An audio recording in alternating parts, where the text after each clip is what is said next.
नमः शिवाय। मैं हूं एस्ट्रोलॉजर के.एम. सिन्हा और मैं अपने यूट्यूब चैनल पर आप सभी का हार्दिक स्वागत करता हूं। अभी मैं कोलकाता एयरपोर्ट से लाइव हूं।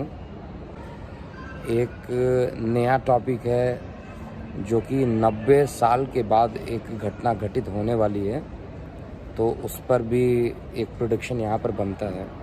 सच कहा जाए तो वर्ष 2021 का जो 13 अप्रैल होगा, जिसे हम हिंदू वर्ष में ये कहा जाए कि हम हिंदुओं का, हम भारतवासियों का ये नया वर्ष के रूप में मनाया जाता है।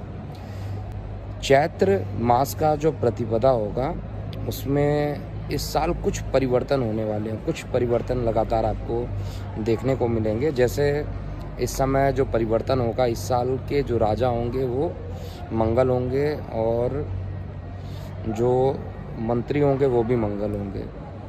इससे पहले 2020 की अगर आप बात कीजिएगा तो उस समय राजा शनिदेव थे और ये बुध देव मंत्री बने हुए थे, और कैसा तहस नहस मचा था ये आप लोगों को पता होगा।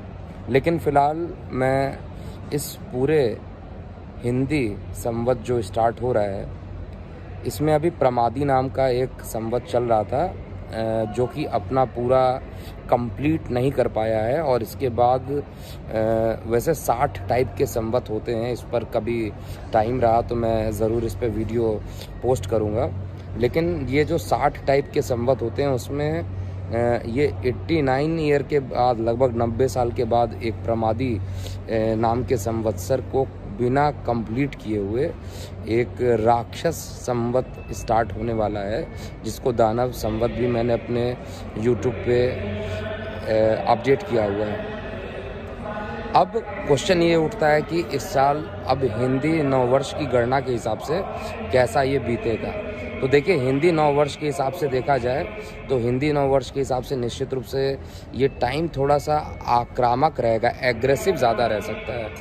एग्रेसिव क्यों रह सकता है? क्योंकि मंगल देव रहेंगे। मंगल देव जो होते हैं इस वर्ष के राजा भी हैं और इस वर्ष के मंत्री भी हैं। तो मंगल देव के राजा और मंत्री दोनों होने के कारण भयानक उग्रता रहेगी। हर चीज़ में लोगों का पेशेंस अब कम होता हुआ दिखाई देगा। और इसको दैत्य संवत इसीलिए भी कहा जा रहा है, दानव संवत या राक्षस संवत भी इसीलिए कहा जा रहा है क्योंकि राक्षसों के अंदर सब्र नहीं होता है।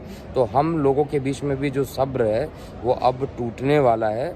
और हिंदी नववर्ष के हिसाब से अगर सब्र टूट रहा है तो उस कंडीशन में आपको यहाँ पर ध्यान देना चाहिए। लेकिन 2-3 बातें इस संवत में फिर भी एक अच्छी निकल के आ रही है।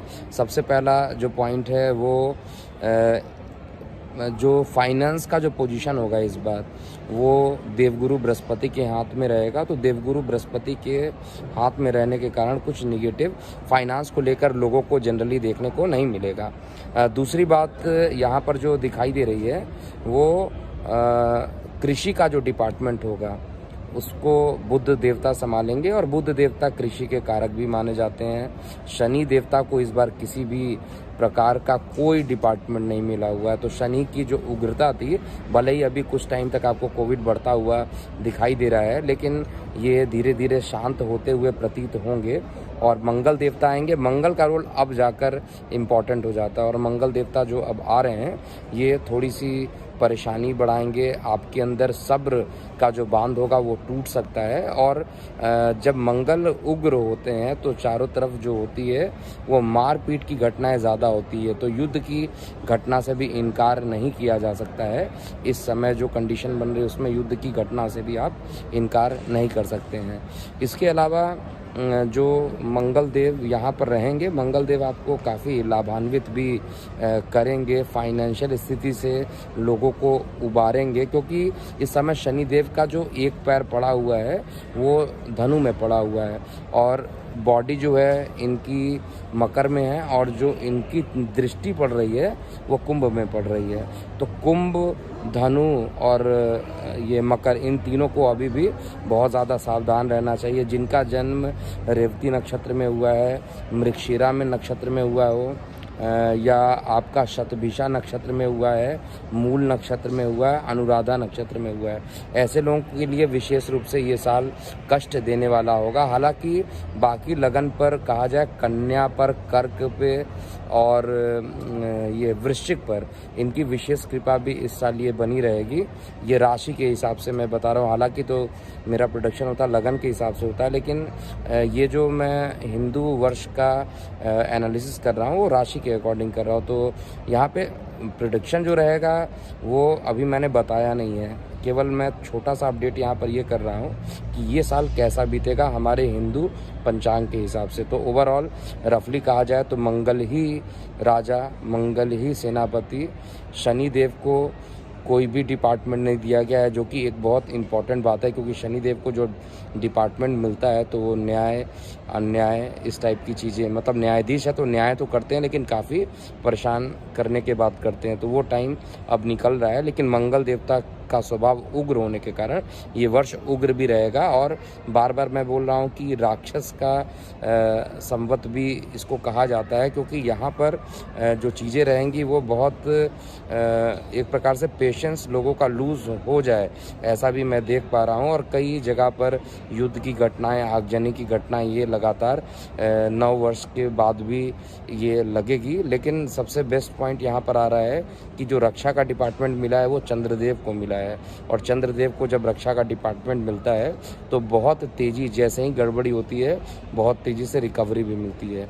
तो अभी इतना ही टाइम मैं आप लोगों को दे पाऊँगा, और कल मैं दिल्ली में अवेलेबल हूँ और 22 तक मैं दिल्ली में अवेलेबल रहूँगा।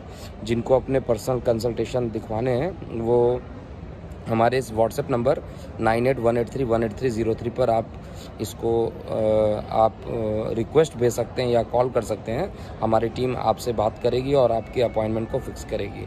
तो एक छोटा सा अपडेट यहाँ पर था, हिंदू नववर्ष और वो भी दानव संवत बन रहा है, जिसमें घटनाएं जो होंगी थोड़ी सी पेशेंसलेस हो सकती है। इस पर एक छोटा सा अपडेट था। अभी के लिए इतना ही। मैं हूँ एस्ट्रोलॉजर KM सिन्हा, और जाते जाते पुनः कोलकाता एयरपोर्ट से कोलकाता के उन सभी लोगों को जिन्होंने अपना समय, कीमती समय निकालकर मेरे पास आए और अपना कंसल्टेशन लिए, उनका बहुत बहुत धन्यवाद और आभार भी व्यक्त करता हूँ। अभी के लिए इतना ही। मैं हूँ एस्ट्रोलॉजर KM सिन्हा। ओम नमः शिवाय।